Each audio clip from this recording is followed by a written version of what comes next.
I segnali sulle terapie intensive, i segnali sui ricoveri, i segnali sui positivi ci sono e questo ci dimostra che la strada imboccata è una strada obbligata e va percorsa accelerando sempre di più.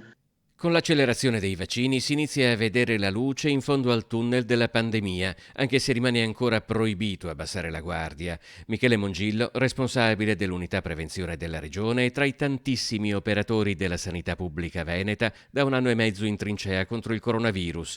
Per questo certe polemiche fanno male. Lo sforzo è portato avanti da persone e professionisti che sono allo stesso tempo coloro che devono coordinare, gestire e prendere decisioni e allo stesso tempo sono persone, cittadini coinvolte nella pandemia, anche a livello emotivo, anche a livello familiare.